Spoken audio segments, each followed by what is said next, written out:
All right, everyone. Sorry for the delay. I actually broke my ankle last month, and so that slowed things down a little bit, just dealing with that. But I have a lot of exciting news. First, let's start with the cover. Appreciate all the votes and a lot of really great feedback on the options. So we had over 260 people vote and leave comments on what they liked and disliked about the options that we presented. So we took all of that feedback and went back and redesigned it. Most of you really liked the kind of cartridge look, the nostalgia feeling that makes you instantly recognize Patrick and the Magic Spyglass as a game. You weren't as big of fans of the kind of like folded paper or childish look. And ultimately, you liked having Patrick on the cover as opposed to just like a random pirate or a character from the story. So we went back, we took the cartridge, we took a little bit more serious, elevated look versus the childish looking, childish colors, and we put Patrick front and center, surrounded by a few other characters from the story. And here's what the cover is gonna look like. You'll notice also for kind of that cartridge look, we took labels and kind of put them on the side for author's name, which game it is, which is of course the first game, and then page players, which is what we're calling kind of the theme of these books. Okay, the other thing I wanna talk about is the gameplay. So as you know, we're delayed probably maybe 2 to 3 months. The book's done, we're ready to take it to print, but I wanna show you why we paused after going through the final version. So as I mentioned, you navigate the book through the images. So all 400 plus pages have their own unique image, and you navigate using numbers that correspond to pages throughout the images. It creates this really cool kind of like scavenger hunt type feel where, for example, you'll get to Morgan Manor and you can't get in the manor yet, which will require you to kind of go back and research images and find different paths, which might lead you to a tavern. And in the back of the tavern, you might meet up with a friend and the friend has the key. And so now when you navigate back to Morgan Manor, you can get in and the story continues.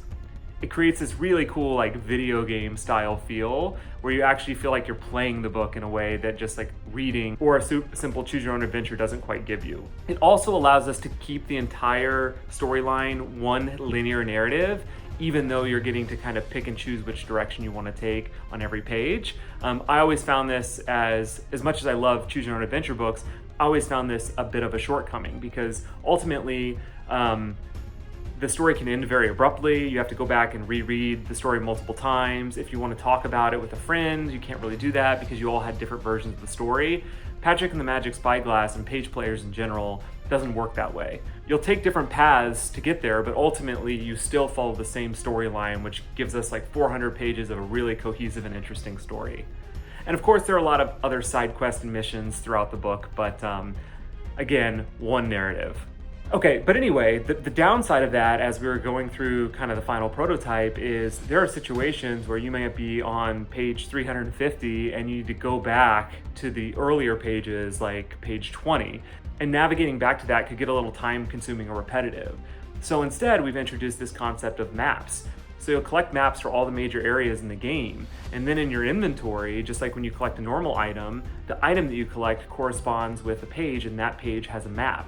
So it kind of allows like a warp to go back to all these places you visited and get to certain areas really, really quickly. So you're not spending a lot of time backtracking through pages that you've already explored.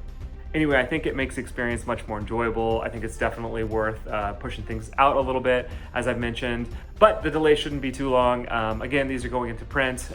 And then the next update is going to be on the book pack and the manufacturing process for those. It's a little bit more complicated, obviously, because you have over 100 unique items, which means you have over 100 tabs in this one tiny piece of paper. And getting the logistics right on that is a bit complicated. But the prototype's solid, and I'm confident we can solve that quickly. Thanks again. We'll send out the update where you can use your credits for the website to get your stickers or whatever other merchandise you want. And then when we get ready to actually do the shipping, that's when we'll send out the survey. Having done a Kickstarter in the past, we found that collecting surveys a little too early can be problematic because people move and change their address and then you end up shipping it to the wrong place. So we want to wait till the very end, last minute possible before we collect those. And then of course, if you don't get in that first batch, you can always come to us later and say, I forgot to turn out my survey, and we can always ship it to you. So that's it. Thanks again. Really appreciate it. Really excited to get this out. And I hope you enjoy playing Patrick and the Magic Spyglass as much as we have enjoyed creating it.